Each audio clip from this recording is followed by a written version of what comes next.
So, where do we want to start? King, you want to go ahead and talk about your Pennsylvania case? Pennsylvania, yes. Okay, you go ahead.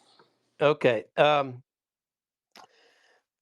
Supreme Court of Pennsylvania struck down and ruled against the Republican version of what a new law passed since 2020 uh, meant. Uh, According to the Republicans, the law was clear that any that if your mail-in ballot was received in a timely fashion, that from then on you could not the voter could not submit an after the election provisional ballot. So with what that practically that would mean, if that were the law, that if a voter forgot to sign his absentee ballot, or a voter forgot to put the ballot inside of the security envelope, uh, or or a couple other, two or three other technical defects that the law required, uh, you're just out of luck. You did it right or SOL. You not. did it right or Right. you didn't, right? Okay. That's it. And the not surprisingly, the Pennsylvania Supreme Court, a divided Pennsylvania Supreme Court, uh, ruled against that interpretation, and they used they went to great lengths to interpret the law not to mean that. In other words, not to mean what it said. Not being what it says. Pennsylvania courts seem to be doing a lot of that, I will Yeah, say, more so than I think I see elsewhere.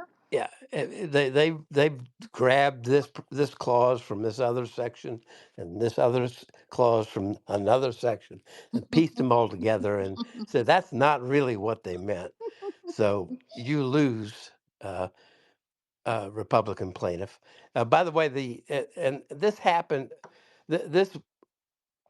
This controversy began in Butler County, Pennsylvania, in the primary, and In the primary. in the primary, Okay. yes, and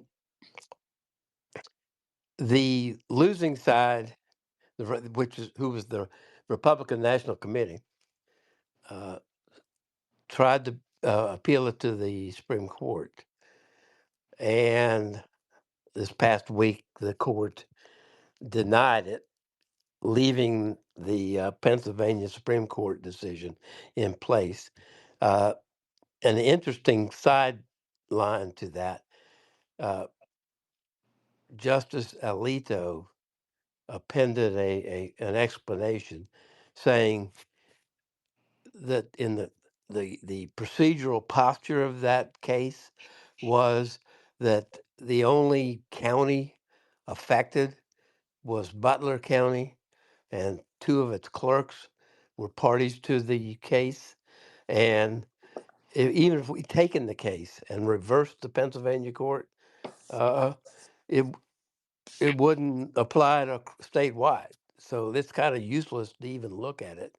So he and two other conservative justices agreed to go along with everyone else. I don't think, even apart from that anomaly, I this is the kind of case that the Supreme Court does not take, where the only issue is an interpretation of state law, and then you have a second overriding federal prudential issue, they call it, uh, that as a matter of prudence, uh, federal courts are instructed not to change the rules in the middle of the game too close to the election.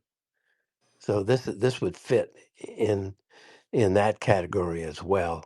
So uh, unsurprisingly, the Supreme Court did not take it. Right. So that's the end of that case. So people can understand. So what's the ultimate outcome then, an effect?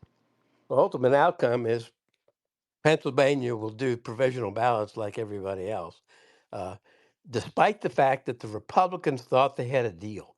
They had they they had proposed uh, changes to Pennsylvania's voting procedures. Democrats opposed them all, and they worked out a compromise. And this provision was one of the provisions of the compromise. We'll let you mail in ballots and count them after the election and et cetera, but we don't want to see any provisional ballots arising from that process. And Democrats agreed to it, but the court basically said that that's not what you wrote. This statute doesn't mean that. Okay. So on a scale of 1 to 10, how troublesome do you think that decision is? Uh, I'd say zero. We shouldn't be having heartburn over that, you're saying. Right. And why is that? Just so people are crystal clear. uh, because it's common if you're going to have mail-in ballots, uh, people screw them up, and that's why this procedure of provisional ballots came into effect. So if you get a call from the clerk saying you forgot to sign this or you forgot to date this, Hmm. can you come down and sign a provisional ballot to that if we hold the first one to be unlawful, we'll count the provisional. Or in cases where somebody through some crookery has voted for you, uh, Right. and and you try to vote and they throw you out because you've already voted, but it wasn't you.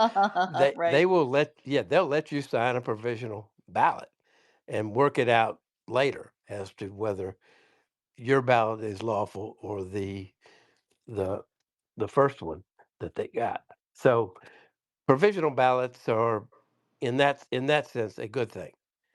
Right.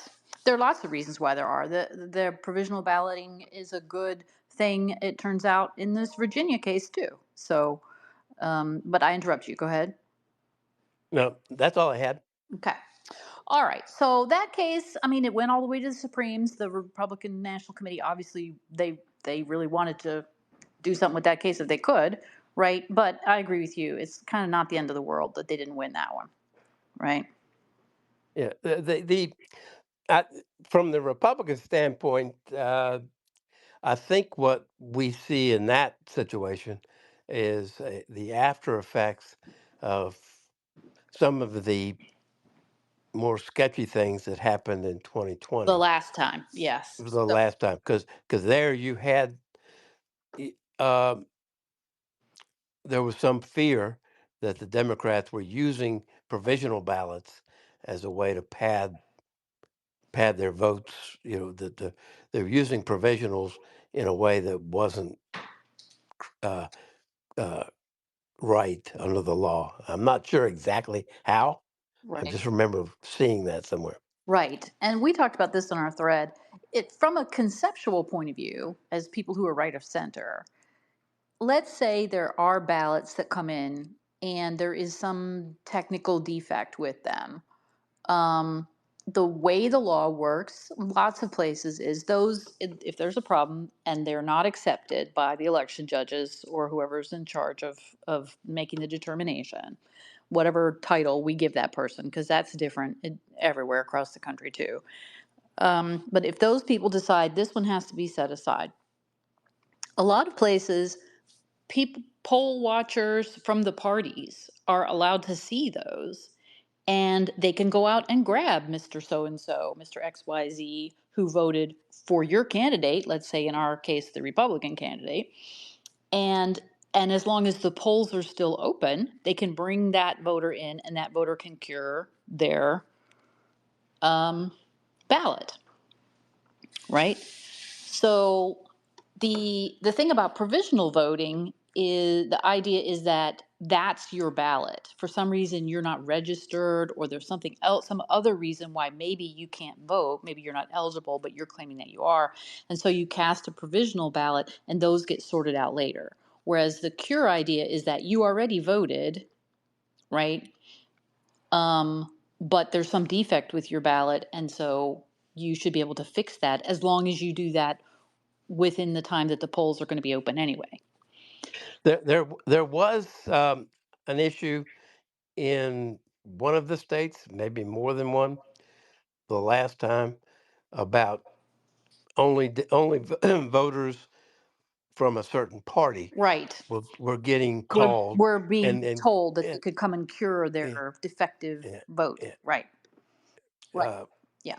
But from a conceptual point of view, I don't think as Republican voters that these things are necessarily bad, either the provisional voting or the cure options, as long as they are, as you point out, even handedly applied, right? um, or as long as everyone can see what's going on. So, like the observers from both sides can see that the Republicans are entitled to search through the pile of ones that need to be cured. And if they're Republican voters, they can go and contact them, blah, blah, blah. Um, and certainly, as long as the polls are still open, why shouldn't that voter, assuming they're eligible and they've cast their vote in some way that's technically wrong, I don't see why we should have a problem conceptually with them being able to cure. It's often sort of the application of it that seems problematic rather than the fact that that system exists. But it does make sense, doesn't it, that you shouldn't probably be able to do both. You shouldn't probably have at your disposal the ability to either cure your vote or cast a provisional vote, because the whole concept of provisional is there's some question about your eligibility usually. See what I'm saying? I see what you're saying, but in the big picture, I'm not sure there's much of a difference. Well, on the one hand, you've already cast your vote. You mailed it in a week ago. Right now, you're trying to cure it. But it's defective, Yeah, and in Pennsylvania, they're talking about provisional ballot as a substitute for a defective ballot. right. That's what I'm saying. They're sort of allowing both. So it's cure via provisional when that's really sort of not the point of provisional. If they are different things under the whatever the state statute is, then they should be treated differently. But often, what it seems like has been happening in Pennsylvania is one slops over into the other. Um, and And certainly, yeah, yeah, that's because with the sort of defects that they're talking about that are that you see on the face of a mail-in ballot they've received, it needs it's something that might be cured right, or might be cured by a provisional ballot. It's we're talking about the mechanism right, of correcting something that's wrong. Either you're wrongly thrown off of the rolls, or you screwed up somehow when you mailed in your ballot. right. So if you're wrongly off the rolls, that's usually a provisional situation. Whereas if you forgot to put the outer envelope on your ballot, that's more like a cure. You voted, you just didn't follow the instructions. A lot of people have trouble following instructions these days. So I just think, as a Republican, that we shouldn't have a problem with either of these things per se. In and of themselves, they're not bad things. It's the way that they are sometimes used by the election officials, certainly in a lopsided or one-handed way, that is often the problem. But the state legislature presumably has made choices about these things, right? And unfortunately, I think as right of center voters, what we see, especially in the news, because the news often doesn't completely accurately or precisely describe what's going on in the case, surprise, surprise, it sort of looks like it's always going in one direction, that we're allowing people to vote where that might be questionable or suspect, or we're only worried about curing the votes of Democratic voters and not Republican voters. And it's more like the way that the procedures are being used results in unfairness. Now, let me add something. The Pennsylvania Supreme Court decided another case Yep. this week in which narrowed the window that the first decision applies to a little bit. They came down on loud and clear that your mail-in ballot has to be dated uh, timely, has to be dated on or before the election date. And again, now we're talking about Pennsylvania, right? Correct. Okay. So, and do you happen to know what their state statute said about that? What was the language? I think it said that, but I didn't read it. Okay. Because often that's where the rubber meets the road, right? This is what's going on with this Nevada case. Um, and why it comes out, it looks different than the Fifth Circuit case that we talked about last week. So, but let's stick with your Pennsylvania case for a minute. So you're saying the Pennsylvania Supreme Court basically upheld the rule, which seems right to Republicans, doesn't it? That the ballot definitely has to be dated on or before the election. It can't be dated after. Correct. So are we, in that case, were they talking about the dates that the voter put on or the postmark that the Postal Service put on? The newspaper article didn't say. Mm-hmm. I assumed it was the date the owner put the voter put on. Right. Which, if that's the case, that if you put on a if you dated it the day after election by mistake, Right. the first court would have let you do a provisional ballot that corrected the date, but the second Supreme Court decision said no, you can't do that. That ballot is too late. It doesn't count.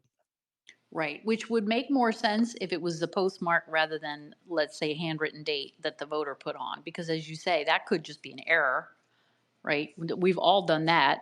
Put the wrong year, right, down, or the Right. wrong month by mistake. Sometimes I date checks 1986. That's just what comes to mind when I'm writing them, which makes no sense. Yeah. The article I read did not say what happens if it doesn't have a postmark Postmark. or a, Yeah. Right. And then what you have to remember when you're reading these articles, journalists often get things wrong. Half the time they don't know what they're talking about anyway, right? Doesn't matter what the topic is. The other half of the time, when they do know what they're talking about, they don't always get the details right. And then a bunch of times in that half where they do know what they're talking about, but they're getting things wrong because they're not being accurate enough. And so the court is saying ABC, and the reporter doesn't understand exactly what's being said. And so they report something different in their article than what the court actually did. So, so there's a lot of confusion then. Is it postmark? Is it just being dated? And that they'll use general descriptions of what the case is about, but then when you dig into the details, that's not actually what it's about. So there's a frustration there. So what I would say is you have to be very, very careful when you're only reading an article about what a court decided with respect to these things that doesn't have a bunch of detail in it, like what did the statutory provision actually say? Right? What was the actual language? What was the actual language from the court's opinion? Because you can get completely the wrong idea about what the court did because the reporter is not being precise enough. Which, that's not helping anybody, but there's a lot of that, especially in this area, because they are not careful enough. So let me turn to Ship's Nevada case here. We decided we were going to take a look at this one because of the case we looked at last Sunday night, which was a Fifth Circuit case. Um, King, do you want to give us a quick recap on the Fifth Circuit case? Can you do that? Do you remember what it was about? I Or have you filed that away? I filed that away. I believe it's the pretty much the same issue. It That is, is sort of the same issue, right? But that's why I led into it with this. You have to really look at what they're really talking about. So the yeah. Fifth Circuit, we talked about this last week, and there's been no change in that case. We said we were going to say if they updated it or if anything changed, but it doesn't look to me like it did. So that case is talking about whether or not ballots that are received after the date of the election, That had to do with the definition of election, right, and they defined it as both the casting of the ballot and the receipt of the ballot right, as being constituting the election. the election under the federal election statutes, right? So the argument there was the Congress has said the election is on XYZ date. This year it's November 5th. If somehow the ballot is received in the mail, presumably, by the election officials after the date of the federal election, is that is that violating the federal election statutes, which are trying to put the election all on one day? And the Fifth Circuit decided basically that no, they said as long as the voter cast the ballot on or before the election date, the fact that it was received by the election officials after did not result in a violation of the federal statute saying the election was, the day before, right? Um, sorry, the Fifth Circuit went the other way, right? The argument was that as long as it was cast before, that was fine. And the Fifth Circuit said, no, the election is on election day. And so it has to be both cast by the voter and received by the election officials on or before the date of the federal election as determined by the federal Congress. Fine. Now, they're not going to send that back to the lower court in time for it to affect the election. So effectively, that's not going to affect anything this time around, right? But within that was last Friday that came out, not this past Friday, but the Friday before. And then within a few days, I think like the following Monday, this past Monday, the Nevada Supreme Court ruled on what, according to, if you just read the newspaper reports, seemed like the same issue, didn't it, King? Sort of, but not from a federal standpoint. Exactly. Yep, go They ahead. looked at the Nevada law Right. on that. Right. But I'm saying if you just read the newspaper reports, you would think it was the same issue. There were plenty of people on Twitter. I'm sorry, I interrupted you. Go ahead. No, go ahead. There were plenty of people on Twitter who were like, well, how can they do that because of what the Fifth Circuit said, right? Or why doesn't the Fifth Circuit case apply to them? Or how can one court go one way on this and another court go a different way on this? And there's multiple answers there. One, Nevada's not in the Fifth Circuit. One is a state court case and one is a federal circuit case. But the real reason that they came out differently is because although the newspaper articles, the online articles make it seem like they're deciding the same issue, they totally are not, right? So, for technical reasons. So, the federal court was deciding whether or not certain practices in Mississippi comply with the federal statutes making a solitary day for the election. Whereas in Nevada, what the Supreme Court is doing is interpreting a state statute that says when the ballots have to be received by, whether they can be counted or not. So the statute in this case is saying if a mailed in ballot is received by mail, not later than 5 p.m. on the third day after the election, and the date of the postmark can't be determined, that ballot shall be deemed to have been postmarked on or before the date of the election.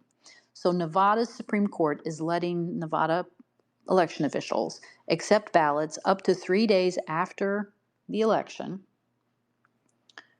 with the way the newspaper reported it was with no postmark. But what the statute actually says is the date of the postmark cannot be determined. So the court said, well, that applies to ballots that both have no literal postmark and ones where it's smudged or smeared or whatever, and you can't figure out what date it is.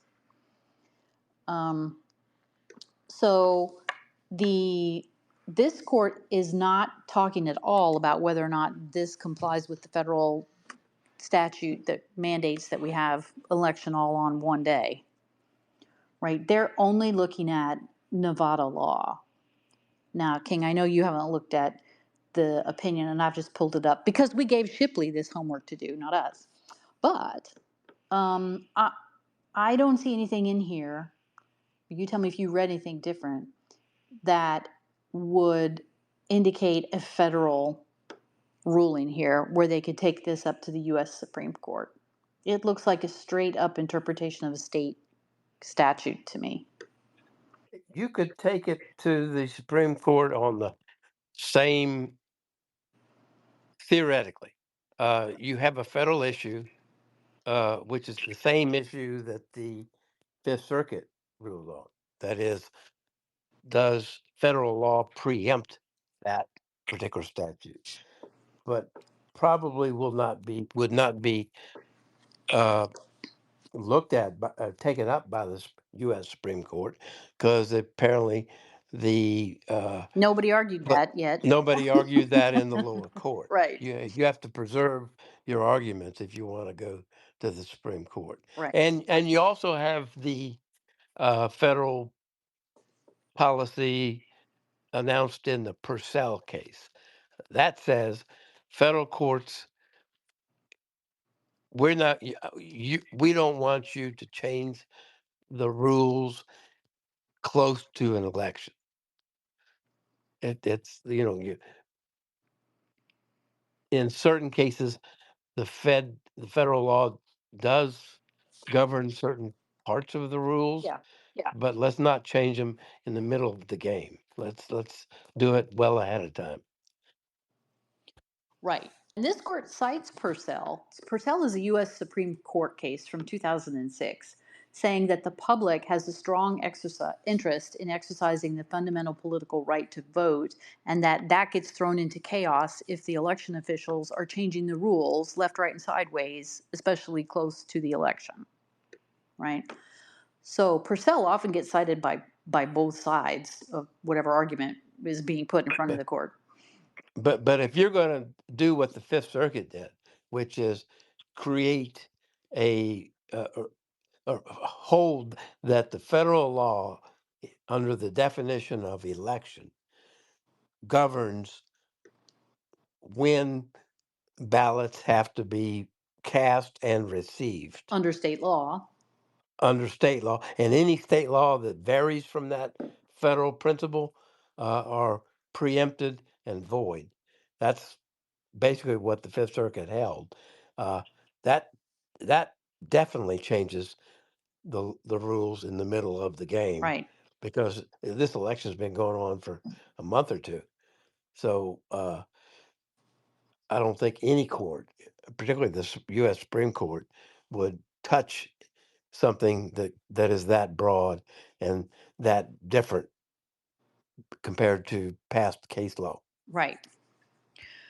So the the Nevada court doesn't, on its face, doesn't take up any federal issue. They cite federal law as they cite the Supreme Court, of course, and some rulings from some of the circuits talking about the public interest in fair elections and that kind of thing.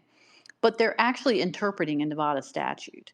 So I agree with you. This is just, there's no on its face federal issue here.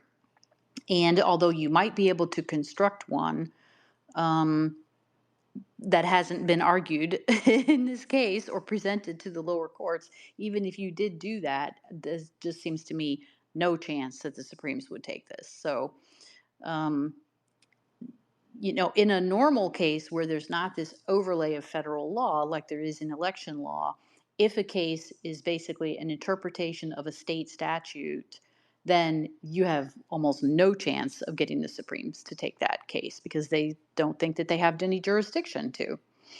So here, I agree with you. You could perhaps have argued one and presented it, or maybe even cobble one together at this point. But I don't see the Supremes being at all interested in that when that's not really what the case is about. They would be more interested, don't you think, in the Fifth Circuit opinion and that whole line of argument about, because you're straight up interpreting federal statutes in that case. And as you say, if that case were to apply in other circuits or start to become, the law of the land across the nation, um, then that's something that they would want to weigh in on, I think. But don't you agree? They're not going to reach out to this I'm Nevada case. I'm I'm punching and punching to unmute my mouth, my mic. Yes, it that case is very broad and far-reaching if it's good law. It applies Right. to all 50 states and uh, territories as well, whoever votes in federal elections. So uh, they may wait, the Supremes might wait to look at it to see what other circuits say first. Uh, but for this election, they're not going to touch Right. it. Yeah. Uh, Until eh, another but circuit says they're not going to say, let's slap the Fifth Circuit's opinion on top of this Nevada case and rule on that now. At the same time, you're certainly right that if that Fifth Circuit theory takes off and starts popping up everywhere around the country, this statute that Nevada's Supreme Court is interpreting would fall, I think, under it.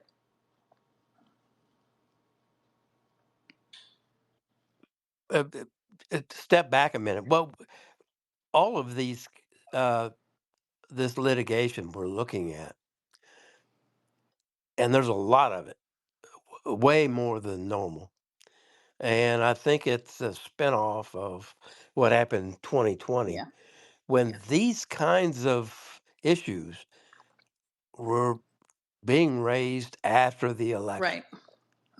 And plaintiff after plaintiff who raised them just, I mean, almost universally got thrown out because no court was going to step in and say, yes, you conducted this election contrary to what the law says in your state.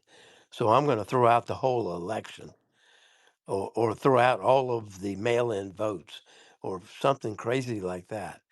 Uh, if you want to if you want to change the rules or litigate what the rules are, you got to do that before the Right. election.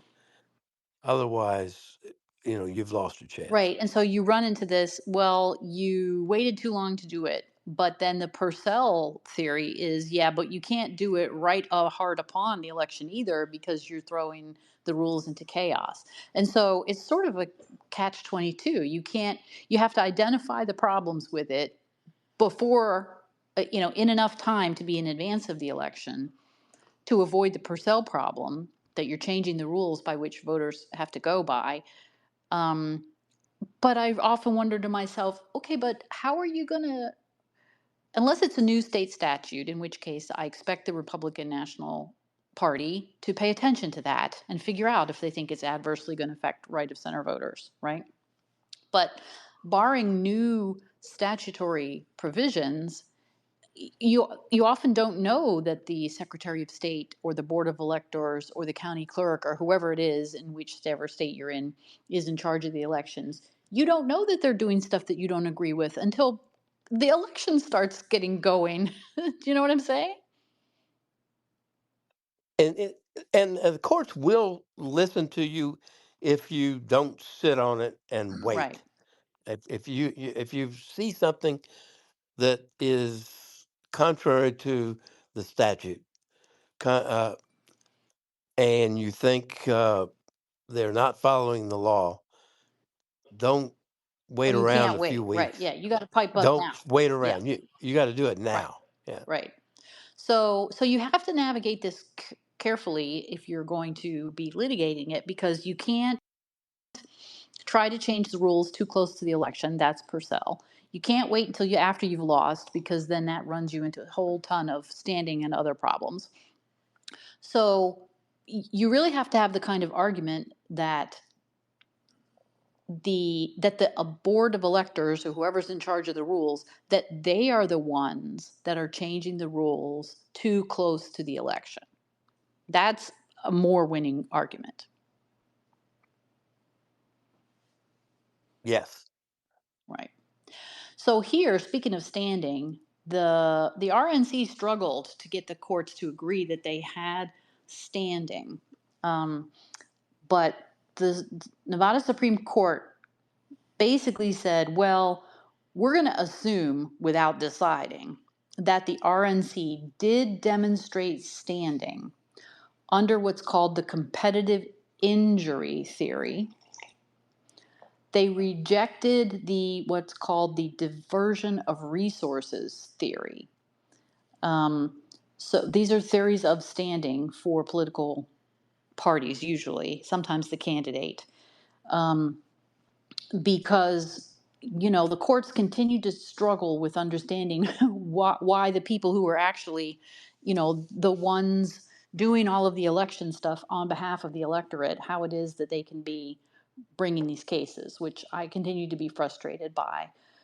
But for this case, at least, they decided to just go along, um, and say, well, we think we're going to assume that they do have standing. But they dropped this footnote saying that they noted that the Nevada federal courts have rejected the RNC's standing under those theories. Um, and because they ended up ruling against the RNC anyway on the merits, they decided they didn't really, really, really have to weigh into that morass. So we've talked about, and I think we will, this is obviously going to happen after the election and maybe a good while after the election. We'll see what happens, what does happen after the election. But I feel like we should have a discussion of standing for folks later on to be able to understand why is it that the courts, that's such an impediment in this kind of a case where it often is not in other cases.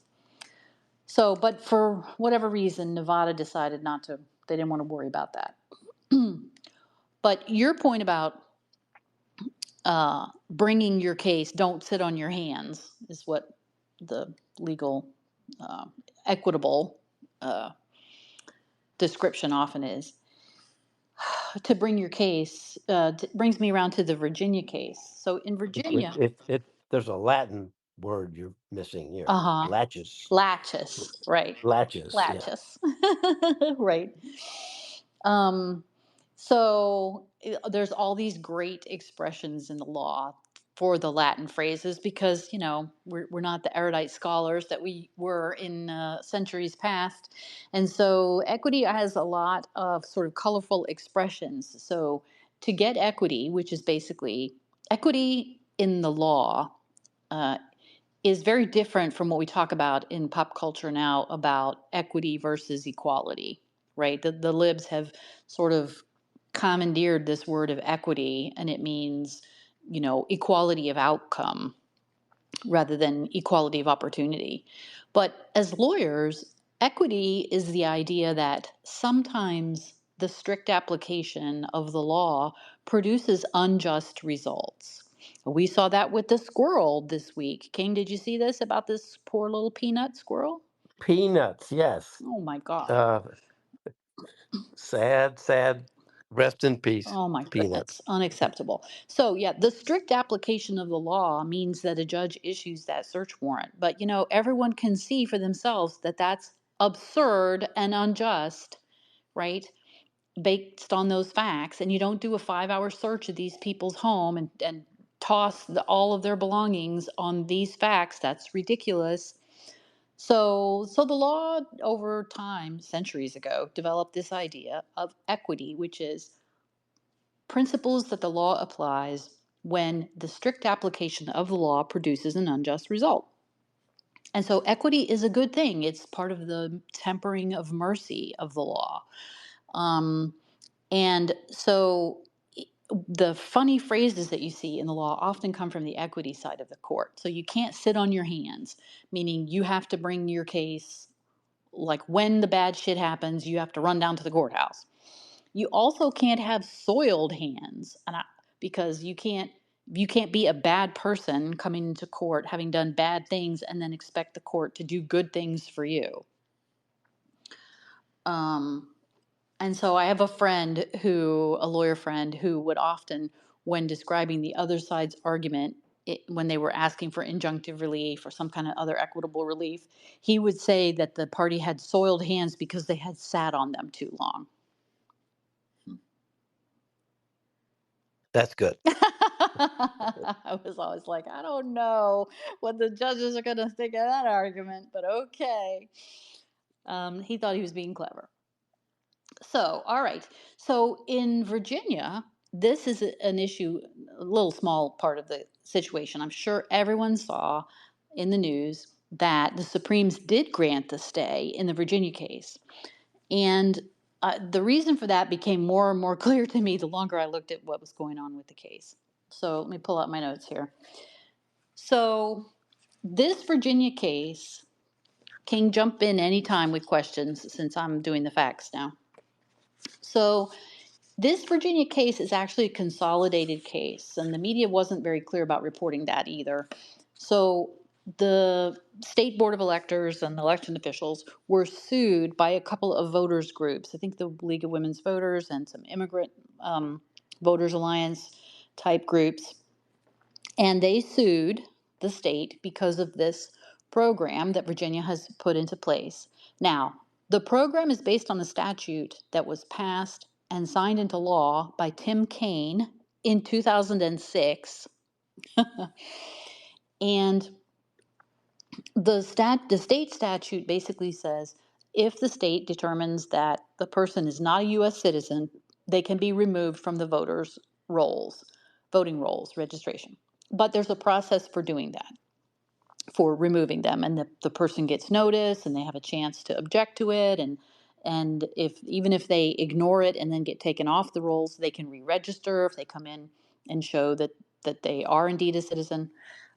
So the statute has been in effect for a long time. It's been used by Virginia's governors, Democrat and Republican, since 2006. So, but this group of, voting sort of activist groups, they sued, and they sued in early October. Let's see, the date of the lawsuit, complaint was filed on October 7th. And they allege that this Virginia practice violates a federal statute, the National Voter Registration Act. That act went into effect, excuse me, in 1993, the federal statute. And it imposes, so it's a statute duly passed by the Congress, signed by the president, and it imposes both requirements on the states to keep their voter registration rolls in sensible ways, and it imposes restrictions on them for not kicking people off, except for certain kinds of circumstances. And one of the rules under that federal statute is that in the 90-day run up to the election, you cannot have a systematic process that kicks people off the voting rolls. The idea being that you are disenfranchising people who may have counter arguments, or that you're kicking off for wrong reasons, or you don't have a good enough reason, or whatever, and that the states shouldn't be interfering with people's ability to vote on that basis in a systematic way. So some of the exceptions are individualized ways. So the state has determined that the person has died, right? Or the person asks to have themselves taken off because they've moved and they want to register to vote somewhere else, and et cetera, blah, blah, blah. But those are not systematic methods. Those are individualized methods. This 90-day rule applies to the entire country, every state. It's a federal statute that applies to the states. So Virginia had this statute that says non-citizens can't vote. That's the law everywhere. That's federal law too. But the state statute imposed a system, for a process for making sure that that wasn't happening. And back in 1990, or back in 2006, when this Virginia statute went into effect, the Department of Justice, which at that time President Bush was president, the Department of Justice apparently issued a memo where they analyzed the Virginia state statute and said this does not violate the 90-day quiet period. This quiet period is what this provision in the federal law is called for. Basically, you can't kick people off 90 days before the election. So in this case, the governor of Virginia, the current governor, is a Republican, Youngkin. He held a press conference, I think it was, or a press release anyway, and said that the state of Virginia was implementing this old section of the law, which previous governors had done also, and that what they were now doing is when people come into the DMV, Department of Motor Vehicles, to register, if they put on their paperwork that they're not US citizens for the DMV now sends that information over to the Board of Electors, and the Board of Electors then looks to see if any of those people with the identifying information are registered voters. And if they are, or their names are similar or whatever, then the Board of Electors determines which district in Virginia that voter is registered in. They send that information to the election official in that district, and then that election official sends a notice that they're going to cancel the person's registration because they've told DMV that they're not a US citizen. And the notice gives them, like I said, 2 weeks to say, no, this is not right, you got the wrong guy, or I am a citizen, here's a copy of my birth certificate or my passport, or meanwhile, I've gotten naturalized. That was, whatever, 2 months ago, you finally got around to notifying me, and in the meanwhile, I took the oath of citizenship, etc. And so the these advocacy groups, obviously they saw the press conference or the press release that Youngkin put out. They decided they didn't like this. So even though he announced that back in August, they waited for 2 months to file their complaint. Um, and they filed their complaint in federal court.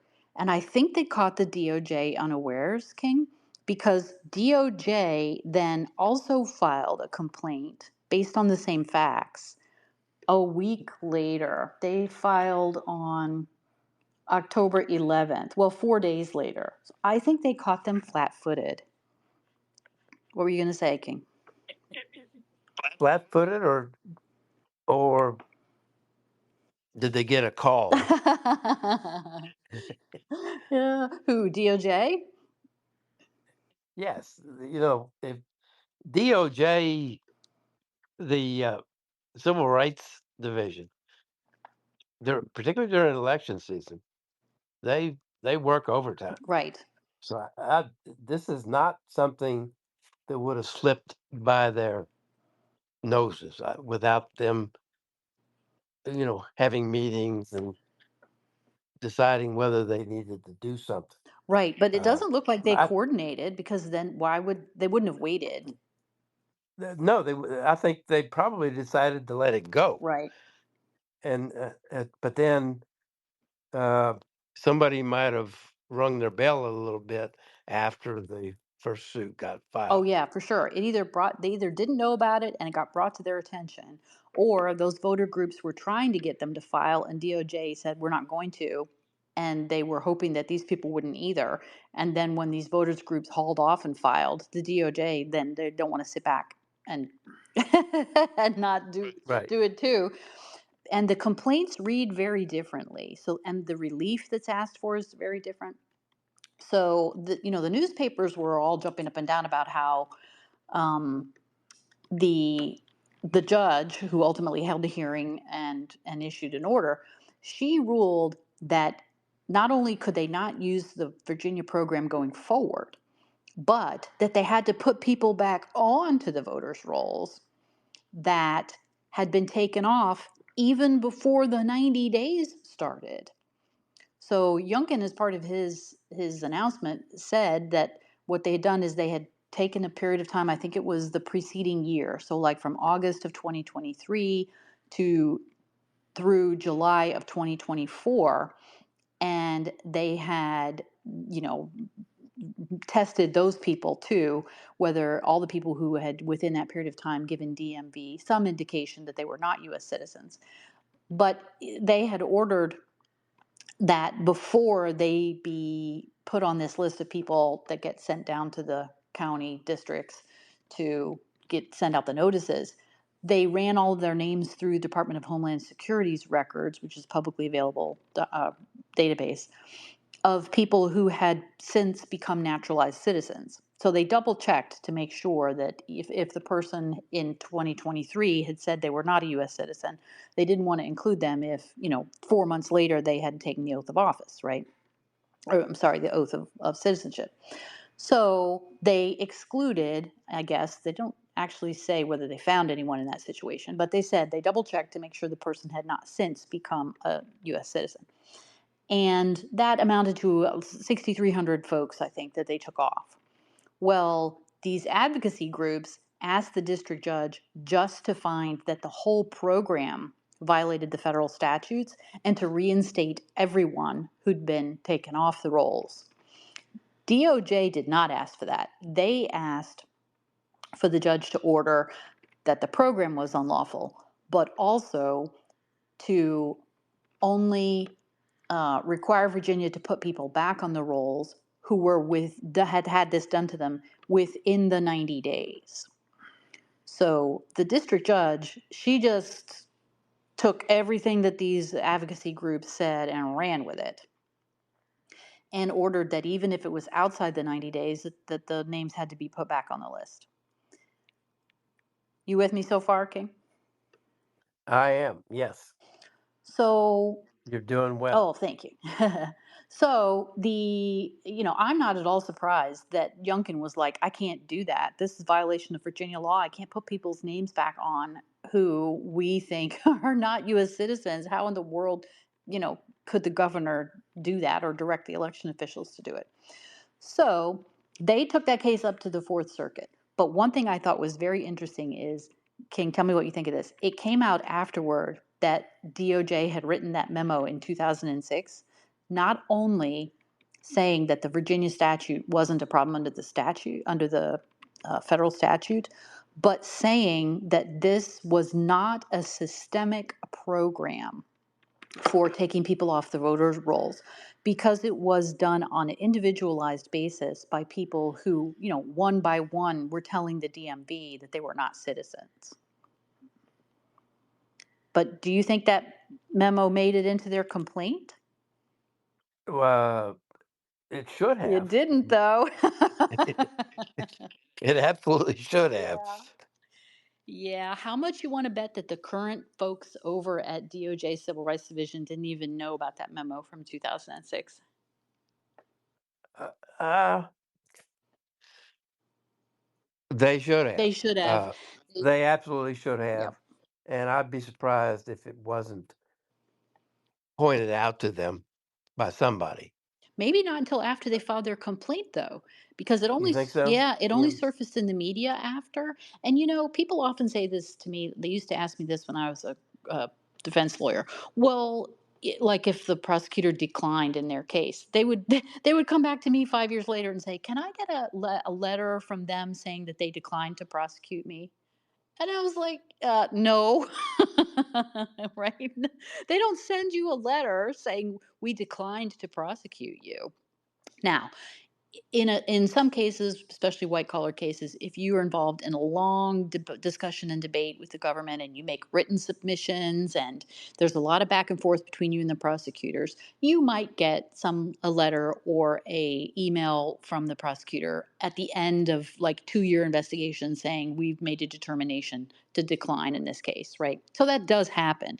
But in the vast majority of cases that I handled where we were trying to current investigation and we were trying to get the government not to prosecute, not to indict, when we talked them out of it and they decided not to prosecute, not to indict, they would just tell me that on the phone, right? And then you tell the client, oh, the case is finished. It's not like they keep a record. And I used to ask clients, do you really think as a citizen that it would be a good idea if the Department of Justice was keeping a file of people that they had investigated and then decided not to prosecute, and they were like maintaining a permanent file like that? Except this is not that situation.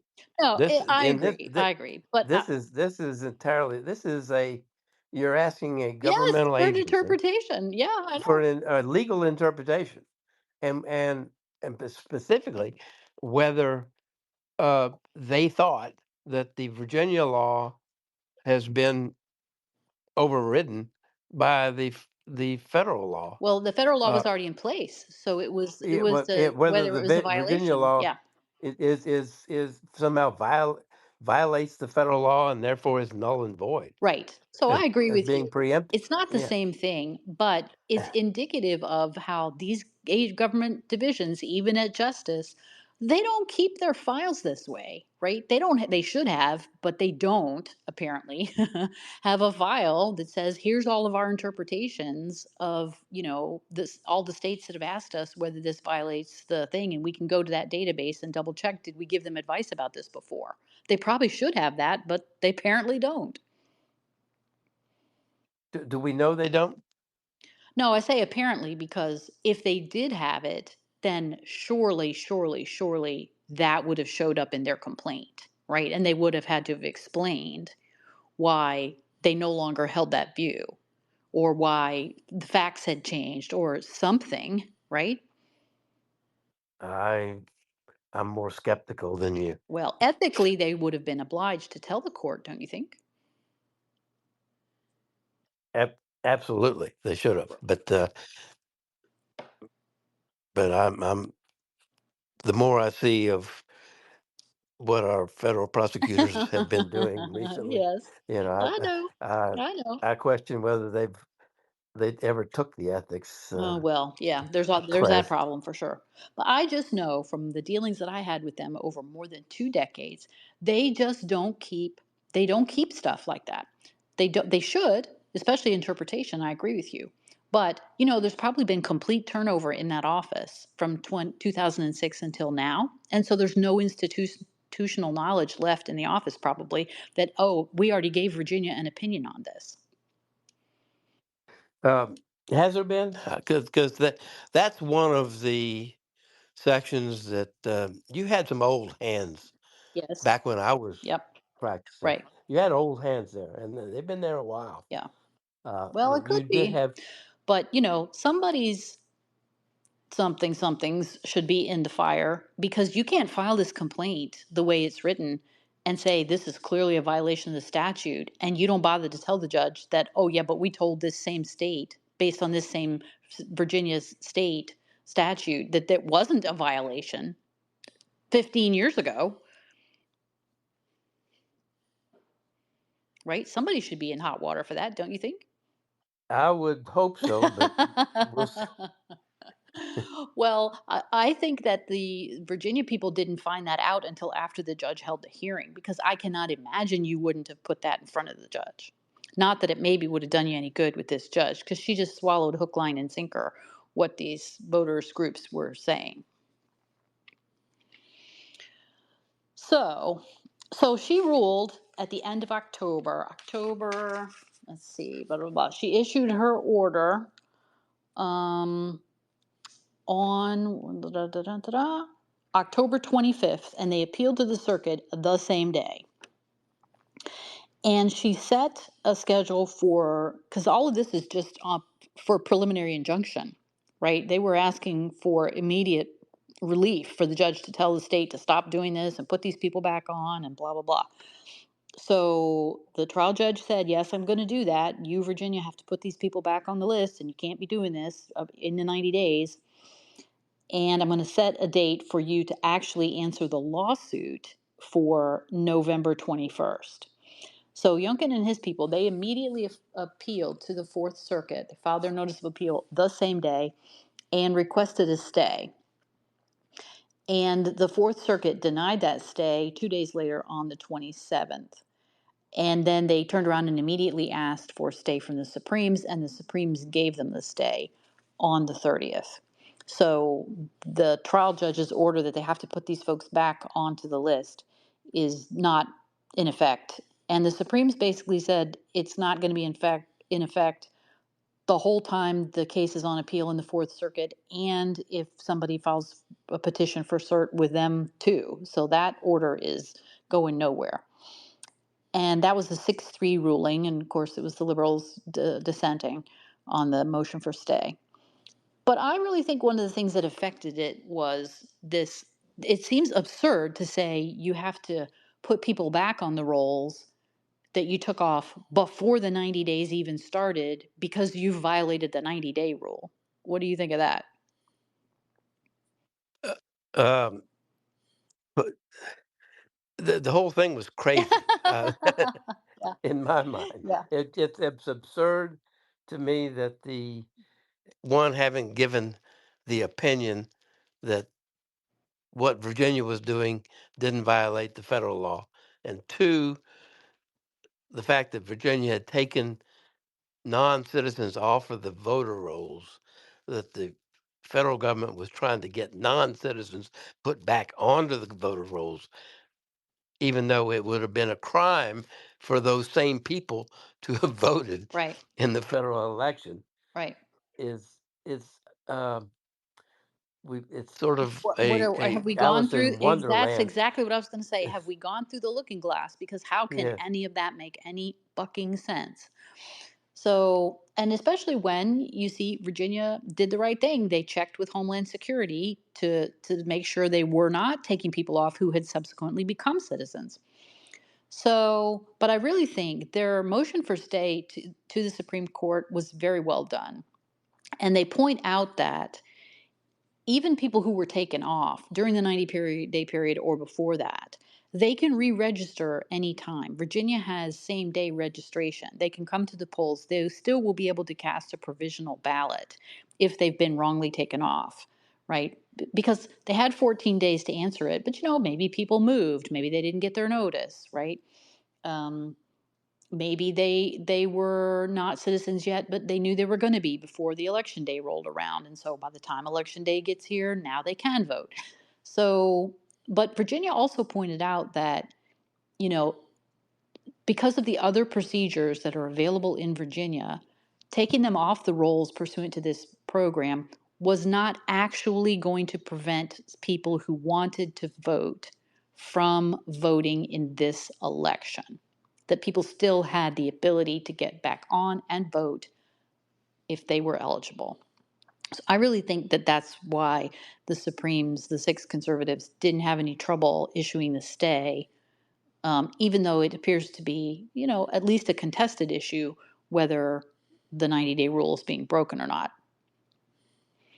So I wasn't surprised, right, once I saw what the facts were, that the Supremes were like, yeah, that's not going into effect. Why do you think that didn't turn out to be a 9-0 decision, though, King? Um, your guess, I don't know, honestly. It doesn't make sense to me either, because at least as to the part of the trial judge's order that says you have to put people back on who were taken off outside of the 90-day window, that doesn't even make any sense. Your whole argument is it violates the 90-day window. How could it have violated the 90-day window before the 90 days started? Yeah. Other than partisan politics, or uh, they know they're about to cheat and they want to open the door for that to happen. I don't know. Right. It doesn't make sense. Well, I don't think I would say that the three Supreme Court liberals are interested in cheating, but it does strike me that probably shouldn't be a partisan decision, right? That should probably be, this order can't go into effect the way that it is just on normal analysis. And so I really feel like the liberals should have been comfortable with joining in that stay. I'm disappointed that they didn't. Go ahead. I'm with you. I really don't understand it because uh, I really don't. I agree with you. I doubt that they intentionally did it in a partisan way, or with the hope that cheating would happen. Uh, but maybe just knee jerk. I don't know. Yeah, that's just disappointing to me. The Supremes, both sides, should be above that. They're supposed to be, and they should be. And I'm very concerned that in the last several years, it's just really not working the way it's supposed to. So, but what was interesting to me also was the hue and cry from the media that the Supremes ruled that way. Because when you dig into the facts, as a lawyer, I'm like, well, of course they ruled that way. That's the only way that the ruling makes sense.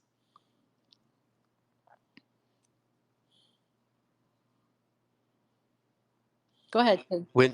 When you're done with that case, I've got one that I'll satisfy those that miss my uh, old timey Your old lawyer time stories. Okay, well, tales. I'm done Yes. with Virginia, I think. Now, I do have a bunch of little small ones, but let me tee those up. Meanwhile, you tell us your story.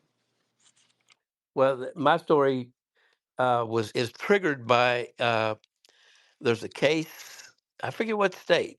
Um, some some clerk's office somewhere uh, found that a one of the machines used by disabled people, a so-called accessible machine, uh, was screwing up when somebody tried to do a split ticket ballot. It wouldn't let voters split their ticket. I'm sorry. Is this Michigan case? I thought it was straight party line voting. Is it the same case or Yeah, different? the one I'm talking about is a voting machine issue, Yeah. and a suit got filed. Yeah. I think it is It is Michigan. Michigan. Now Yeah. that you This is say, on my list. So go yeah, ahead. a suit got filed, and I don't know what's become of it. Uh, but a couple of the clerks filed suit to for seeking an order to permit them just to abandon the voting machines altogether and use strictly a hand count on election day. Right. Okay. So yes, That do you know of anything's happened to that I suit tracked since? that down today. Yes. So here's what happened. They filed this case on, where is the docket? They filed this case just the other day. This is new. Let me see if this has got the date on it. Hold on one second. They filed it November 1st. So that was Friday. And they filed it in the circuit court of, I think, Barry, Barry County, Michigan, Fifth Circuit Court of Barry County. And the court accepted it, but then they transferred, there's very few items on the entries on the docket. They transferred it by judge's order to the Court of Claims in Michigan. Now, in Michigan, the Court of Claims is a special court in their system that hears complaints against the state of Michigan. And so, since these folks are suing Jocelyn Benson in her capacity as the Michigan Secretary of State, the circuit court judge there, I don't know whether he or she's right or wrong about this, but they said this doesn't belong in our court, it belongs in this Court of Claims. That happened Friday afternoon. So I think we're going to see movement on this case tomorrow, right? Yeah.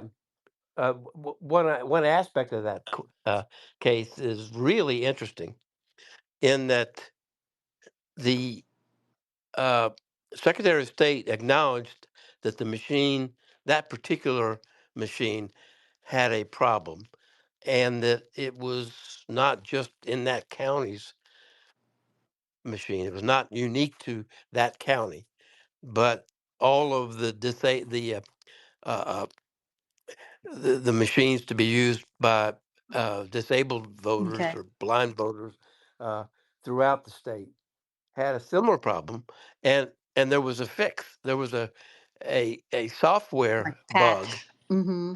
a patch that they could install, and the lawsuit says you cannot install a patch just before the election because it's not certified. It makes the whole voting system Right, non-certifiable. because the state law certainly says that, yeah, you can do software updates and patches, but then you have to test it all again and get it recertified because you can't use uncertified machines for the election. And there's just nowhere near enough time to get that done, even if they could get the patch uploaded, right, before Tuesday.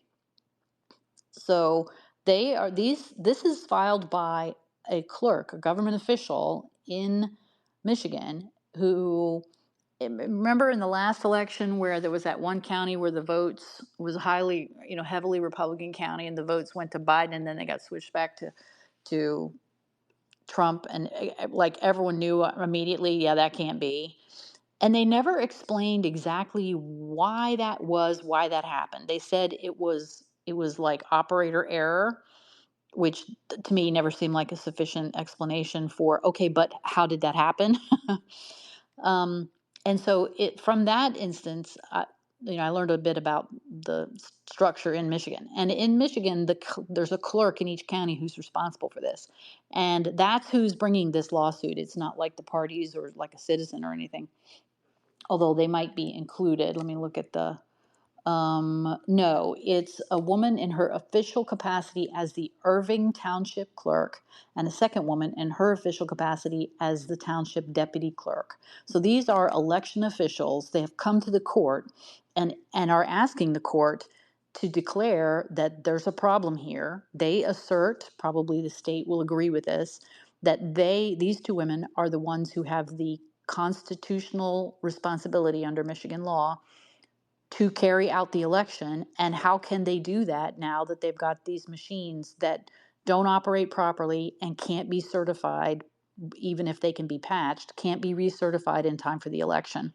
So they have gone to the court and asked for a determination that they can count those ballots basically by hand. And they must be thinking, don't you think, King, thank God it isn't all of the machines, it's only the ones that are made usable for disabled voters. Yes, but I'm not sure about the patch. The Whether the patch is unique to those machines or Hmm. the patch has to be Universal, installed the to the whole thing. Yeah. universally. Hmm. Yes, Right. that I'm not clear of. Right. But all this brings me to my tale. Yes. Go ahead. This is not personal knowledge. This comes from a book by A.J. Liebling called Earl of Louisiana. It's the biography by a New York journalist writer who was brilliant. Uh, wrote wrote about Earl Long, the brother of Huey Long. Mm. Earl became governor of Louisiana in the late 40s, and then sat out a term or two, and then came back in the 50s. He was one of the all-time great characters from the South. Famously took up, while he was married, his last term in office, he took up with the stripper Blaze Starr, Right.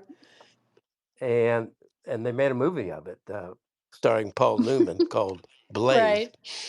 Uh, and he was during that period, his wife and his political opponents had him committed. Thought about Uh, this. Yeah. he was committed. I mean, we Uh, think politics is crazy now. and he managed to bribe the head of the mental Oh institution God. where he was committed Right. to let him go. And after that, he had a press conference and announced that he's got everybody beat now. He's the only man in Louisiana who's now certified sane. Right. Right. So, well, uh, he was running for office at the time the first voting machines came to Louisiana. And during a press conference, he was asked whether he was worried whether these new machines would be a disadvantage to him because he wouldn't have the old style of cheating. Right. Hmm. Right. His answer was, he says, "I can make them voting machines sing 'Home Sweet Home Home.' sweet home. Right. Don't worry." Don't worry. No worries. Oh my, good grief. Yeah, well, that's the worry and the fear, isn't it? Okay, so here's the allegation in this complaint. It says that, okay, on or about October 25th, the state secretary in Michigan announced that there was a quote glitch, and that's the word they used last time too. It caught my attention. In certain voter access terminals being used in the upcoming election.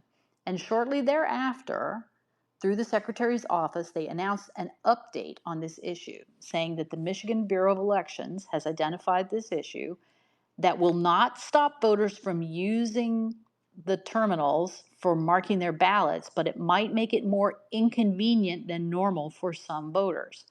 According to the Secretary, because of this, voters using Dominion terminals have to select either the straight party option if they want to vote straight ticket, or vote for each race on the partisan selector of the ballot if they want to split their tickets. While this is the process used in some states, it says it's not the standard in Michigan, where voters have an option on their ballots to vote straight party, but then they can override some officials off, off their straight party vote. You following me? Yes.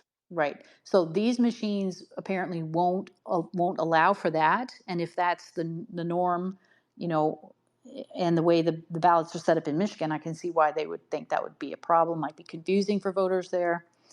Um, so uh, so then they say on October 30th, a representative from, it looks like, the software company sent instructions and guidance on how to bypass this and use the compromised voting machines anyway, despite that glitch, and that they are not properly functioning. So that those are allegations right out of the complaint.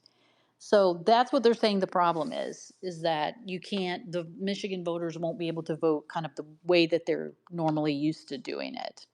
Um, and that it simply can't be fixed between now and Tuesday. So I don't know. Let me jump on here real quick. King, why don't you respond to that, and I'll try to find out how many, like what the voting numbers look like in Irving County. My response to that is I think the clerks have a good point. Their point really doesn't have to do with what's wrong with the machines, because everybody acknowledges the machines aren't working correctly. Or the way that is expected there anyway. Yeah. Correct. But the big issue is the patch. Can you change the software of these machines uh, without getting a new certificate, a new Right. certification? And there's no time to do that between now and the elections. That to me is the issue, because the law says they have to be certified Right. every time you change the software. Right. And that's the law almost everywhere with these machines. And that, that seems like a sort of technical thing, but there are reasons for that. I'm not surprised that the legislature's included that. So let's see. I'm not finding real quick here how many voters are registered in Irving Township. It's not, it's part of a county. It must be like an incorporated city, right, or town. Okay, let's see. Maybe their website will tell us. So it might not turn out to be that many voters in Irving, I guess, but you know, this will probably alert them to the fact to it the election officials in other jurisdictions in Michigan, right? If this is kind of the way Michiganders are used to voting there, then we might see other counties or townships join in potentially. It also could mean that if they go without the patch, you're going to end up with maybe one set of voters voting Hmm. provisionally. Right. Right. Or something. Yeah. So Irving Township is apparently within Berry County. I should probably know. I was born in Michigan, actually, so I probably should know my counties there better. But I didn't grow up there, even though I was born there. So it looks like it's a small town. Um, so we'll see, but that's definitely, I think, going to start. Something is going to happen with that tomorrow, because presumably the judge in this new court of claims, is going to have to do something. They're asking for emergency relief, and an easy answer would for a judge in that kind of case. Do you agree with this, King? Would probably be, well, doing it by hand is secure, so if, let's just, I'll authorize you to do it that way. But this town clerk is, she's wanting to get judicial imprimatur on that before she does it. Yeah, I think this is going to end up being a provisional ballots for the people who would use those particular machines, Hmm. uh, and no patch. That's probably going to be the solution, I think. Right. Yeah. So maybe it'll get sorted out quickly from a judge. So, do you want to talk about the case in Bucks County? This was in Pennsylvania, where that the Trump campaign brought that case and won. Do you know about that one? The um, Let me remind me about that one. That was the Where they early voting, they weren't prepared for the number of people who showed oh up. yeah, that's when they were uh, apparently some local law enforcement official was cutting off the line and sending people home from the polls at 1:30, or when they're supposed to be open till 6 for early voting. And the Republicans filed a lawsuit, won it, and got an order to to extend the time for early voting 3 extra days. I think Saturday was Hmm. the last day. Right. So they got those who got cut out of line and sent home got 3 extra days to come vote in the early voting, uh, Right. In person voting. Hmm. in person. Yeah. So that's an example of where, you know, the and the campaign are doing the right thing. They're protecting the right of voters, and doesn't even really matter who the voters are going to vote for, right? They could be Democratic voters benefiting from this. But the campaign and the party is saying, election officials can't do things like this and prevent people from being able to vote, and that it's not allegations of fraud. It's just you're not conducting the election in the manner in which it's supposed to be conducted, and this is depriving people of their right. There's an interesting side note to that. There were, uh, I guess, people holding themselves out by tags that they were wearing as official voting guiders or something. They Docents. yeah, they appeared to be official, Yeah. but they were not. They Oh, the nice. only the only imprimatur they had was they were Democrats, Okay. and they were helping the police send people home, That's which is charming. Right. which I find odd because Bucks County is sort of has been slightly Democrat the Hmm. last two elections. But it's not like overwhelmingly blue. Well, the Republicans had great hope that they had turned it this year Hmm. through new registrations, and so to the fact that they were sending people home, the Democrats were helping to send the people home from the early voting lines. Uh, Tells me the Democrats thought so too, that the Yeah. Republicans may be taking over the county. Yeah, too many Republicans showed up to vote. That's a Mm. problem. That's charming. So, right. I'm not saying that the campaign did that out of the kindness of their heart so Democrats could vote, but they're doing it so that citizens can vote, right? But it's an example where, as you alluded to at the beginning of our talk here tonight, that the campaign is being more aggressive this time, don't you think, of getting ahead of things like that, jumping on them if they can't get ahead of it sooner. They learned the Republicans learned their lesson from 4 years ago when Think so too. they waited until after the election to complain about all this kind of stuff, Hmm. and they got tossed out of court over and over and over again, Right. uh, because it this has to do with the rules under which elections are conducted. Conducted. Yeah. And so, I saw what I thought was unfortunate reporting by the mainstream media trying to link this effort with, oh, it's a, election denialism, um, which I always thought that's a strange, even phrase that they're using. You're election deniers. Who's denying that there was an election? It's more like, um, you know, I don't know, results deniers or something. But election denier always struck me as a strange thing. But that's what they alighted on. And they were trying to link this kind of case in Bucks County to this election denialism, and implying, if not outright stating, that the campaign is doing something wrong or that the former president is doing something wrong.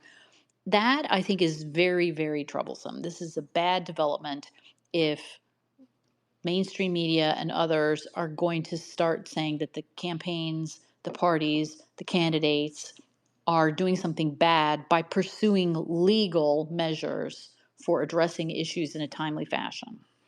King, did do you know of anything similar to that, sort of pre 2020? In my lifetime, I can't think of any comparable. The, sit- there were allegations that things like that happened in 2020. Right. There were some of those suits that were filed after the election complained that uh, through either through unequal interpretation of the laws and procedures, or just outright um, obstructive efforts, Democrat areas were favored. They got more hours to vote, or they were Mhm. given more access or Resources and stuff. Yeah. resources to uh, cure ballots and things like that. No, Uh, but I mean, before 2020, it didn't, I can't think of any situation where the media or partisan actors vilified candidates who pursued legal avenues of redress. Like, oh no, that seems new to me. not that. No, Yeah. and the reason we have it now is because so many people were vilified Mhm. for contesting the 2020 election. Yeah. Uh, I'm too in young court, to remember. Was there anything like that in 1960 election? You know, you read in history that, that there was a lot of funny business in that campaign, Kennedy versus Nixon. But were there legal challenges that the parties brought then? Steve's shaking his head. He doesn't think so. King, do you I'm not remember? aware of any, but as I've said before, legal challenges to elections is as American as apple pie. They've Right. been happening for centuries. So uh, But it was sort of understood that, that's just the thing that you do, and we resolve those problems in the courts, and there's nothing wrong with that. So why are you sort of implying that there is? I, Yeah. I didn't see that anything like that, but I Yeah. wouldn't be surprised. Yeah. So this case in Minnesota is another one, where the Republican Party complained successfully.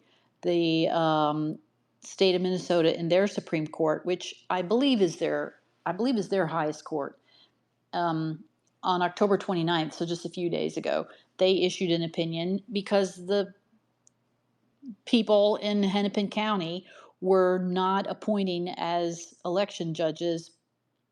It's supposed to be like on a bipartisan basis, one Democrat and then one Republican, and back and forth, I think. But they weren't drawing the Republicans off the list. So the Republican Party of Minnesota had the right to generate this list um, of preferred election judges as the Republican component of the procedure. But the ballot board was failing to appoint any election judge from the Republicans list. Did you know about this? Uh, my mic was off. No, I didn't. Yeah. So this is crazy. So fortunately, this Minnesota, this is a statutory procedure that, like many places, I think people don't realize this. The state statutes have appoint state officials, but then the parties sort of have a shadow, participation, right? They're, if not outright mentioned, they're sort of alluded to in these statutes because we developed political parties, as we developed as a nation.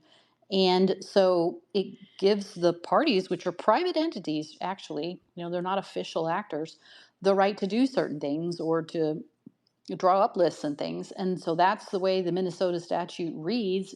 And this board of electors just wasn't doing it. So this was brought here in the last 2 weeks. So it says on October 15th, a Voters Alliance group and the Republican Party of Minnesota filed a petition against let's see, the county auditor for Hennepin County and the elections official for Hennepin County. And then this, between then and the 29th, so 2 weeks, this got decided that yes, you do really have to pull the judges off the Republican list. That's what the state statute says. So that's a win for the Republicans there. And so, but I didn't see hardly any reporting on this in the mainstream media. I had to dig around for some other examples of cases beyond the three that we want to talk about today. So it's sort of like when the Republicans win one of these, it only goes one of two ways. It doesn't get reported on, or it gets reported as an example of the Trump campaign trying to improperly affect the election. The there's another way they've reported. I don't know if anybody saw the Washington Post podcast over the weekend. It's hilarious. Oh yeah. Yes, there was a Zoom call. I forget the names of the reporters except for Hugh Hewitt. Oh yes. Yeah. Go ahead. um, the the lead reporter was going into a um, let's see, what case was he talking about? The You was talking about the Bucks County one that Bucks you County dealt with. case. Yeah. He was complaining about or saying, oh yeah, his theme was these Republicans, the Trump people, are filing these lawsuits accusing local officials and whatnot of doing things against the election law, and what the Trump people are trying to do is pave the way, Hmm. soften the ground, so to speak, for post-election challenges like they did in 2020. Right. Uh, Implying, if not eh, outright stating, that that's improper. Right. correct. And Hugh Hewitt said, "Well, no, wait a minute. Right. They actually won that suit. The Right. judge ruled in their favor, and ruled that they were right, and that the early voting period should be extended an additional 3 days, and you can't.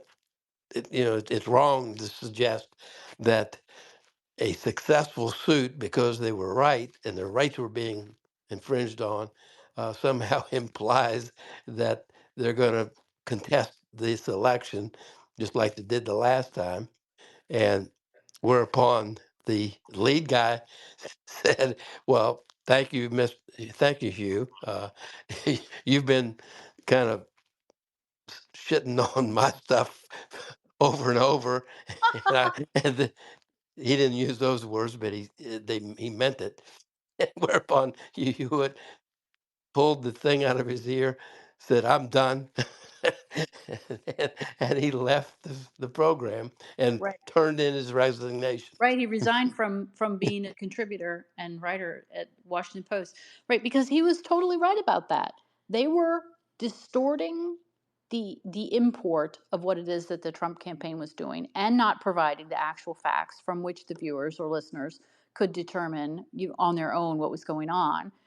And then for this other host to say, basically, after having his ass handed to him by Hugh, for him to then tell Hugh, "Oh, well, you always just, undermine me or whatever," uh, basically to undermine what it was that Hugh was saying. I mean, that's just underhanded, dirty nonsense. And this is why people hate the media, right? Because they're Yeah, not honest. And then when they're presented with clear, straight, accurate information, then they still, want to go on and on with their nonsense.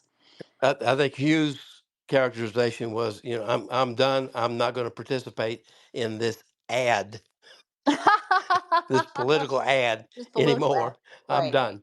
Yeah. And out he Right. goes. Good for him. Well, you have to admire his principles for sure, Hugh Hewitt. So, but I long since had made a determination that I wouldn't talk to the mainstream media about like any of my cases. You know, even when they were just straight up criminal cases. But at the end of my practice, I had a few cases that were political, as people may know, and like I wouldn't talk to the mainstream media.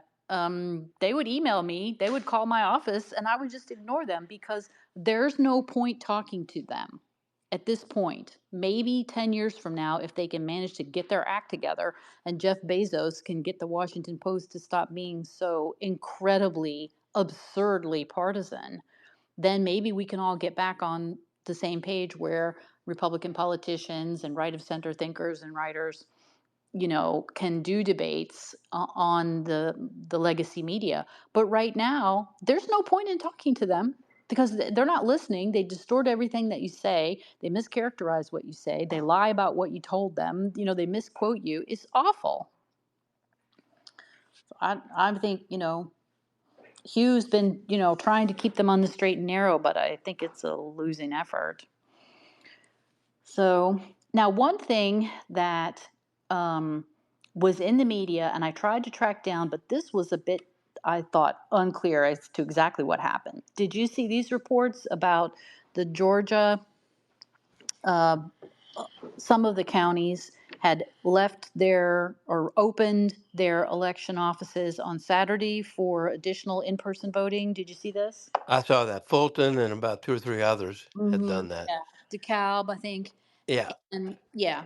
And so this I thought was a bit confusing. So it's unclear to me whether there was a lawsuit or not. The reporting on this went both ways. So tell me what you saw. But what happened was four counties had decided to open their offices on Saturday, and they weren't originally scheduled to be open to receive additional in-person voting.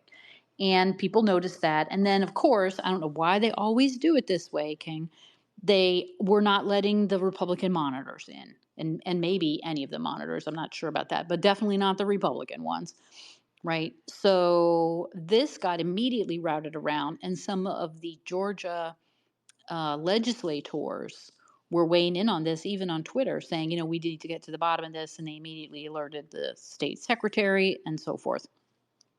So it seemed to me that it turned out to be that the state law allows the election officials by county to do that at their own discretion, but they hadn't bothered to coordinate with anybody, including the monitors.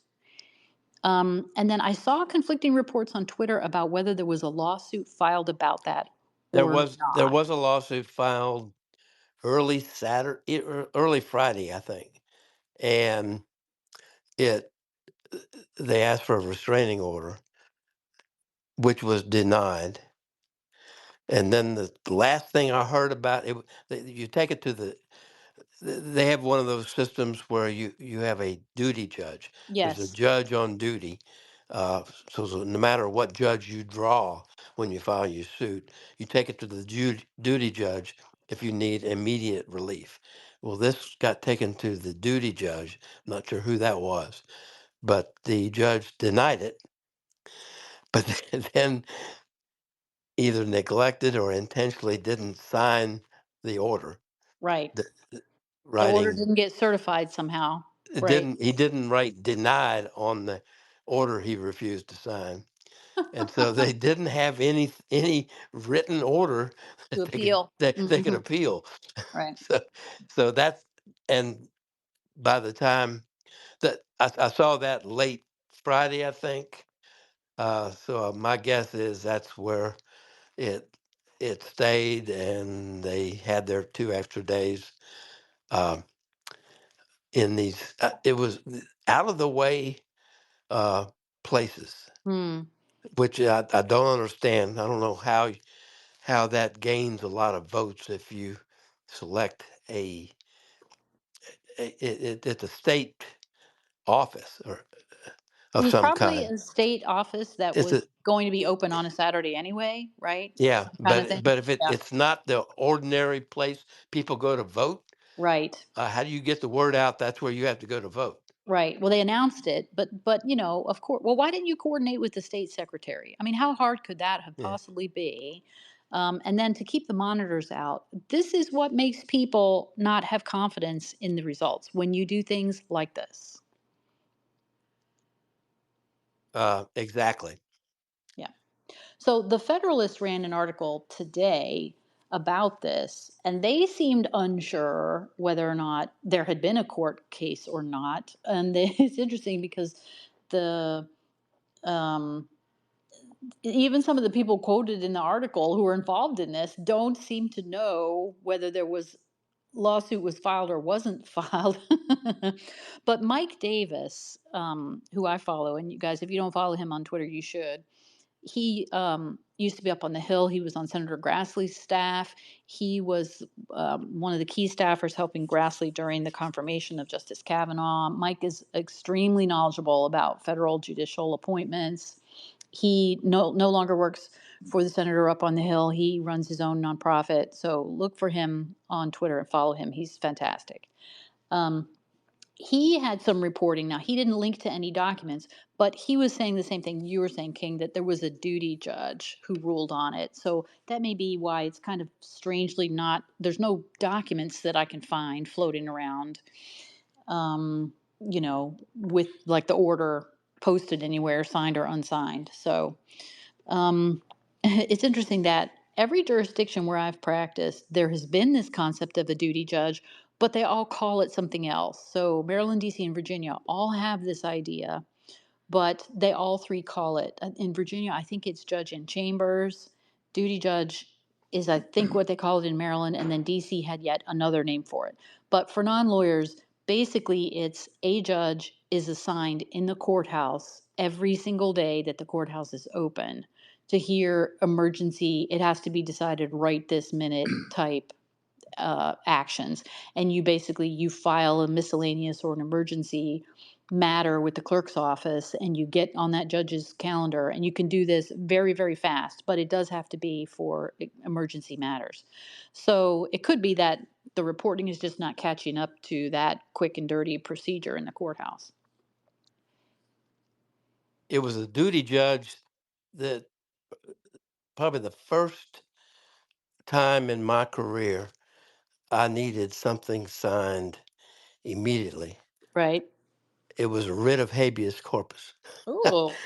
I took a writ of habeas corpus because the DA's office, somebody in the DA's office, was abusing the system and screwing my client around and keeping him in jail without bond and without uh, a preliminary hearing, Oh, no can and do. which you cannot do. And I had enough of it and went back to my office, typed up a writ of habeas corpus, first one I ever did ever, and took it to the duty judge, who Hmm. clapped when I handed it to me. He says, "I've been waiting for somebody to call those bastards up on this. They've been doing this for years." Oh, that's hilarious. Right. Well, that's what those writs are for, right? If you need action like now, the court is empowered to act. You have to you have to go through the right procedure, but yeah. Okay, so that brings me I think to the last one that I really wanted to talk about, which is Elon's case. It's a little bit ancillary, but it's of a similar character. Did you look at any of this? Because there was a removal, and every time there's a removal issue, I think of you now, King. Just read the news about it. He removed it, and then it lasted what 2 days, and it Yeah, and got the federal remanded. judge sent it back again. Yeah. Yeah. So just so people are reminded, removal is when the case is brought in a state court, or the equivalent of a state court, like the local court in the District of Columbia. And the other side, the side who's not suing, but the person who's being sued, usually then, if they think they have grounds, they will try to remove the case from that court. That's why it's called removal into the federal court instead. Um, and this is not super uncommon. Sometimes lawyers do this because they don't want to get what lawyers call hometown. A hometown is when your client, who's not from wherever the lawsuit's being filed, gets sued there because the other person who's suing them is from there and you're not from there. And so they want to sue in their local court. And the federal court has jurisdiction for cases where citizens of the country from one state gets sued by people in a different state, then you have, this is very boiled down and simple, but basically you have a right under the federal statutes to remove that case into federal court if it's for enough money and if everybody on one side of the case is from a state and everybody on the other side of the case is from a different state. So the case against Elon is being brought by a local prosecutor. They're suing him and this PAC that he has, claiming that they're running an illegal lottery in the state of Pennsylvania. So this is Elon Musk's PAC has this, I'm sure everyone has seen this program where if you sign a petition saying that you will defend or stand up for the First and the Second Amendments, that he's awarding people $1 million a day in various swing states, I think only, to sign the petition. You have to be a registered voter to sign this petition, but according to the terms of the offering, you don't have to register to vote. You can be an already registered voter. You just have to sign the petition to support the amendments. So he's been handing out that money for the last, what, week, 10 days, maybe almost 2 weeks. And Pennsylvania's prosecutors have decided that this is unlawful under Pennsylvania statutes, which say basically that lotteries have to be supervised and blah, blah, blah by the state of Pennsylvania, the Commonwealth of Pennsylvania.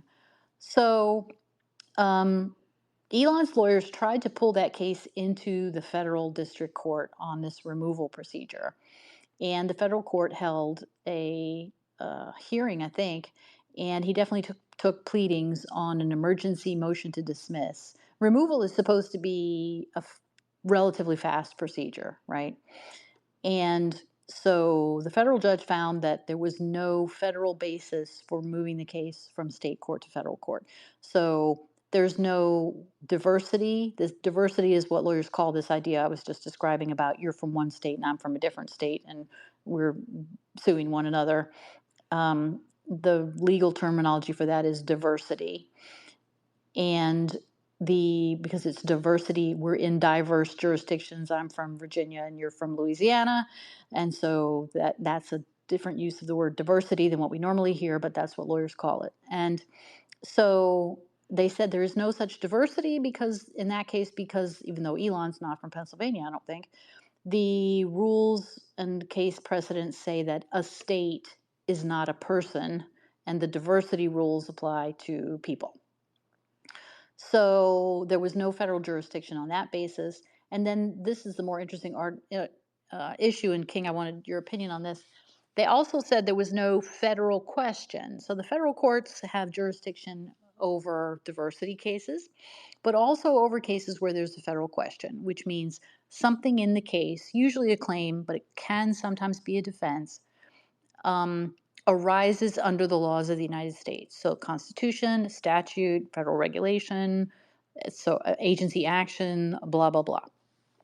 But you can't just say things like, well, my defense is the First Amendment, and the First Amendment is part of the U.S. Constitution, and therefore that's a federal question. It doesn't go quite that far. Well, in the civil removal, um, it has to be part related to or part of the claim.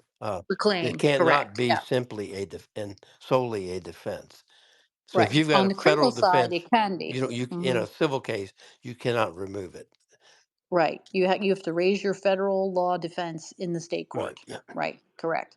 On the criminal side, you can sometimes remove if you have a federal defense.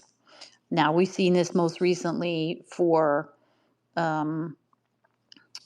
uh, for real live action in that Meadows case that we keep talking about, which the Supremes are going to take up in conference on Friday.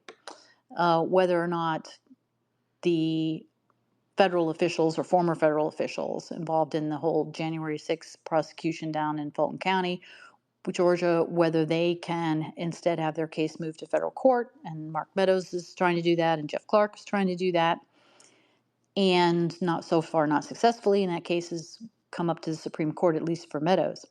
So in this case, it's a criminal case. So Elon could potentially use a removal action. I think He's it's not a a civil federal. case.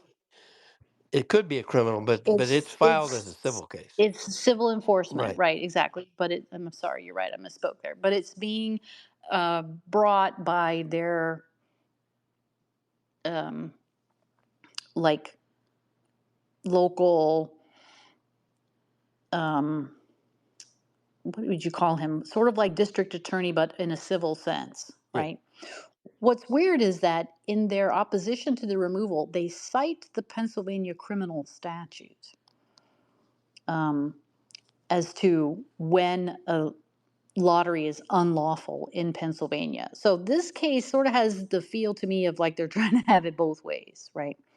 But anyway, they argued to the judge, and he agreed that even though Elon may be doing this because of the federal election, that that's not enough of a federal question to support removal jurisdiction. The judge didn't seem like he had too much trouble with the idea that, yeah, there may be some federal law involved in here somewhere, but it's not really what the case is about. And so they've sent that case back to the Pennsylvania courts.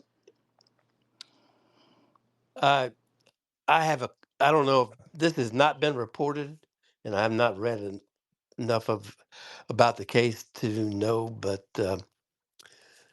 Elon calls this a sweepstake, not a lottery. It's not. It's not a Right. lottery in the sense that you buy a ticket and Right. to obtain the privilege of having your name in the hat to win the $1 million. It all Right. you have to It's do. more like the old Ed McMahon business with Correct. yeah. And those are known colloquially as sweepstakes as opposed to lotteries. So I'm not sure the law even applies to what he's doing.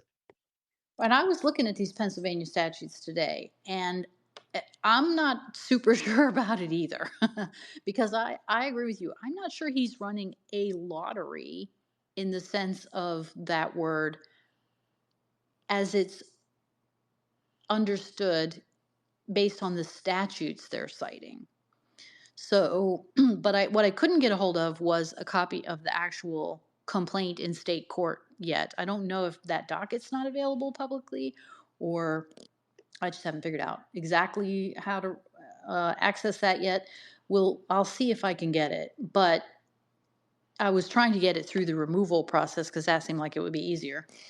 But somehow that document was not downloading. So I wonder if I never contemplated this, King. Maybe I wondered if in removal cases the state court pleadings somehow don't download on Pacer because it's not actually part of the federal case.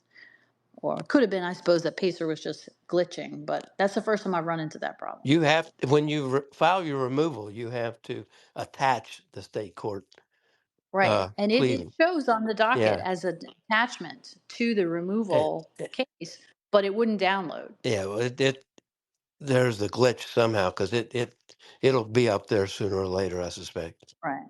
Well, maybe they're getting overwhelmed because everyone's interested in Elon's case. And so I'll try again this week and see if we can get a look at the actual complaint. Um, so, yeah. So it's an enforcement action, but on the civil side is what it is. Um, but that's what's going on with that. But really, King, what do we think is really going on with it? Do you think they really care that he's running a sweepstakes, or do we think that they claim that he's doing election interference? They they don't want him signing up people to Who register to might vote vote for for the Republicans. Trumpster? Yes, that's what that's about. It seems like it, doesn't it? Yeah. So, So yeah, we're going to keep an eye on that, but it's that's just at the very very early stages of the case, and I wonder if that case will survive the election. But I mean, Elon is put a target on himself. I don't mean that as a criticism. I mean, it's unfortunate, right? That if the Democrats win the election next week, this week, I guess, um, he has to know that they're coming after him. Although, what did you see? He was on a program recently where he was kidding about this. He was saying, "Yeah, how long do you think my sentence is going to be?" Yeah, they've been after him for months, or him or his companies, and uh, but he's got good lawyers, so we'll Yeah, he does. we'll see what happens. I wonder if they took into account this, state lottery statutes, though. I think that his lawyers had already done the research and advised him um, that it was not what's the like an electioneering type violation, right? There's also criminal statutes dealing with gambling and lotteries too. So I suspect Yes. he had legal advice before he did this, giving away One would think so. giving away Yeah. that many millions of dollars. It better Yeah. be legal. And so Right. I'm sure that he did have advice of counsel, and two, I'm sure that it's sufficiently gray as to whether he violated any criminal laws that they decided to go the civil route rather than criminal. Right. They seem very bullish, his that pack, and that they were comfortable it was legal under the federal statute, which criminalizes paying people to vote, right, or paying people to register to vote, because that is illegal under federal law. So don't do that, you Yeah, guys. he was not doing that. He was only Right. uh, uh, doing it. Anybody who signed his petition was eligible. I think is the way it worked. For the money, yes. Yes. Right. And so, right. So hopefully they did their due diligence and also looked at these, gaming, sporting, lottery, sweepstakes type laws in the states where they're doing this, because it's not in every state either. So hopefully they looked at that for him ahead of time. So we shall see. Let me qualify that. He. I think anybody who was a registered voter and Yeah. signed his petition. So, Yes. uh, so he's not paying people to register. He's limiting the uh, people in the pot, so to speak, Right. to Now, he might have a problem if the only people who won were people who newly registered. So presumably they have avoided that problem, right? I Because, looked at his website. It mhm, there were no limitations at all. It just said sign. right, You can sign electronically sign this petition and verify you're a registered voter somewhere. right. Uh, But I'm saying, hopefully, his lawyers had enough sense to make sure that, oh, just by coincidence, all the winners weren't newly registered people who, registered for the purposes of being able to sign this petition. That might, those might not be good facts. You want at least some of the people to be people who registered to vote, before. who knows how he did it, but it was clever. That's all I can Yeah. say. Yeah, I agree. Yeah, I agree. So, okay. Well, I think the takeaway is that it seems to me like there's a lot more litigation pre the election this time. And I agree with you. I think that's just a direct result of what happened in 2020. It's probably a good thing, right? It's probably better to flush these issues out now before the voting takes place. And I do think, as a right of center voter, that it is a good development to show these election officials that they're being watched and they have to comply with the law. And, it's not just business as usual and you don't have to explain yourself. No, we have to be doing these things correctly, and people have a right to know that they're being done correctly. But, you know, I still find it unfortunate that we have to do things like that. I much preferred the old system where, right, no one was accusing candidates of doing something improper because they were asking judges to make sure election officials are following the law. I agree with you 100%. I think one, the Republicans, the party on the out, learned their lesson last time, and Yeah, now they have a better understanding of what kinds of suits have to be filed before the election.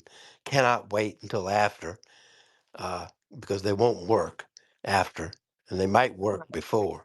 Right. And they've seemed now. I don't. I'm reading anecdotally that the Democrats have been filing these kinds of suits also around and winning a lot of them. Yeah, Uh, there's one in, let's see, which one is this that they won? Number 6. There's one in Ohio that the mm, ACLU sued and won. And so it's not just the Republicans doing this. which again, it's a good thing. You need to. Everybody needs to know what the rules are before we play the game. Right, exactly. But, it still, I think, overall is not the best development. But this is the new normal. So here we are. And here we're going to stay probably for a while. So, all right. Well, we've been going at it for 2 hours now. So it's probably time to stop. Thanks for your help as we work our way through these little problems. We probably won't get together again until after the election, but that's open for consideration, I guess. King, what do you think? I certainly don't plan to do any live coverage on election night. I plan to watch Dan Bongino do the live coverage. No more live coverages for me until after the election. I voted already, so I get just to Did watch, you? observe. Yes, uh, Yes, I'm a traditionalist. I'm going to vote on Tuesday. yeah. But But next time, just in case our friend escapes again, you, yes. you need to come up with a story we can tell behind his back. Okay. Yeah, I might be able to do that. Put my mind to that for sure.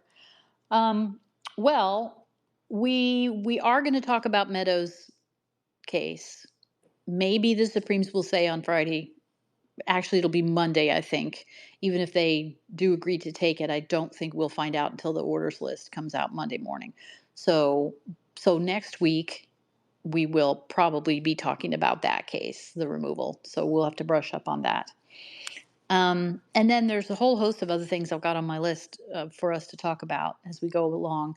But I do want people to know that, sort of like this topic we were covering tonight, I had not originally planned to cover this, but suddenly all these articles are appearing about these challenges and these little cases.